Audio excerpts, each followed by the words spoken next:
Math, divisibility rule for 4 and 8. Ito, aalamin natin kung ang isang number ba ay kaya i-divide ni 4 nang walang matitirang remainder at saka ni 8 nang wala ring matitirang remainder. Una, ating basahin ano ba ang rule ni 4. Para natin malalaman kapag ang number ay divisible ni 4. Sabi sa rule ni 4, if the last two digits, ano ba yung last two digits na tinutukoy dyan? Yung unit, tsaka yung tens digits. Yung unit po, yun po yung ating tinatawag din na ones digit. If the last two digits is divisible by 4, then the number is divisible by 4. Kapag daw yung dalawang dulo ay kayang i-divide ni 4, then yung kabuuan ng number ay kaya nang i-divide ni 4 nang walang remainder. Sample, itong 292. Ano ba yung last two digits niya? Yung 92. So, yung 92 ba kayang i-divide ni 4 nang walang remainder? Okay? So, dapat pala alam natin yung mga 2 digits number na kayang i-divide ni 4. So, ano ba yung mga 2 digits number na kayang i-divide ni 4? So, kailangan natin mag-skip counting. Ito, 4, 8, 12, 16, 20, 24, 28, 32 hanggang 96. Sama na rin natin yung 100, pero ating ititreat ito na 0, 0. Okay? So, itong mga number na ito ang kayang i-divide ni 4. So, titingnan natin yung dalawang digits, yung 92. Yung 92 ba ay kayang i-divide ni 4 nang walang remainder? So, ayan si 92. Si 92 ay kayang i-divide ni 4 nang walang remainder. Kaya, ibig sabihin, yung 292 ay kayang i-divide ni 4 nang walang remainder. Kaya, siya ay divisible by 4. Diba? Ang tinignan lang natin yung dalawang digits na dulo. Itong units, tsaka yung tens digit. Pero nalaman natin na si 292 ay divisible ni 4. Okay, subukan natin itong 10,084. So, at titingnan natin ulit yung dalawang dulong number. Yung units, yung 4, saka yung tens digit, 84. Si 84 ba madidivide ni 4? Tingnan natin dito. Ito si 84. Si 84 kaya siyang i-divide ni 4 nang walang remainder.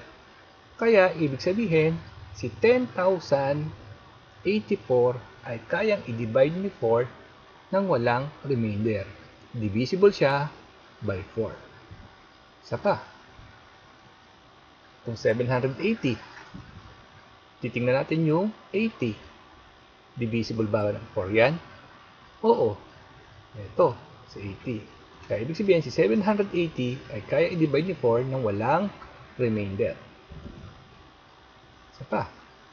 Itong 1,260. Si 60 ba kayang i-divide ni 4? Kaya. Kaya si 1,260 ay divisible by 4. Ano kaya si 1,200? 10,200. Yan. Kaya i-divide ni 4 to? So, in this case, titingnan natin yung dalawang 0. Ito yung dalawang 0. Yung kay 100. So, si 0, 0, kaya i-divide ni 4. Kaya, si 10,200 ay kayang i-divide ni 4. Divisible siya by 4. Punta tayo kay 8. Divisibility rule ni 8. Kay 8, ang titingnan naman natin ay yung last 3 digits. Yung unit, o yung ones, yung tens, at saka yung hundreds digit. If the last 3 digits is divisible by 8, then the number is divisible by 8. So, kailangan natin alam yung divisible, kung divisible ba yung tatlong digits sa dulo. Sample, ito si 1,808. Ang titingnan natin ay yung 808. Si 808 ba madidivide ni 8 nang walang remainder? Sagot, oo, kaya siya. Kaya, si 1,808 ay divisible ni 8. So, kailangan pala alam natin yung mga numbers na hanggang 3 digits na kaya i-divide ni 8. Tingnan natin kung ano yung mga yon. Ito muna. Ayan. Nilagyan ko ng 0 sa unahan, dalawang 0 para 3 digits. Yan, si 8, 16, 24, 32, 40, 48, hanggang kay 200. Kaya lang, meron pa ibang 3 digits na number. Tulad ni 208, 216, 224, hanggang 400. At meron pang susunod. Pero kung mapapansin nyo, may pattern. Ayan o. 8, 8, 8, 8, 8. 16, 16, 16, 16. Paulit-ulit lang siya. 92, 92, 92, 92. Ang ating subukan. Ito bang 2,216 ay divisible ni 8? So, ang titingnan lang natin ay yung tatlong number. Yung 2, 1, 6. Yung 2, 1, 6 ba ay divisible ni 8? Tingnan natin. Nasaan siya? Ito. 2, 1, 6. Kaya, ibig sabihin, si 2,216 ay divisible ni 8. Isa pa. Ito bang 13,824 ay divisible ni 8? Okay, ang titingnan natin ay yung 824. Isa rin clue ay yung number 24. Ayan. Tapos titingnan pa natin yung isa pa. 100's digit, 8.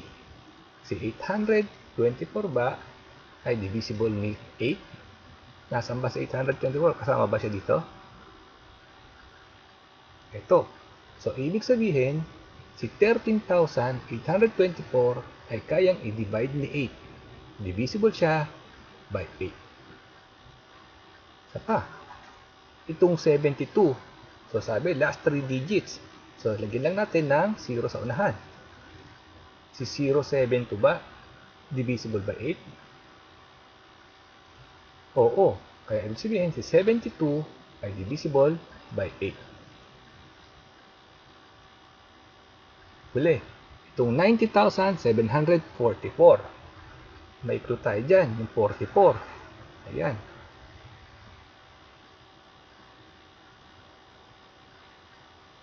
Siya ba ay divisible ni 8?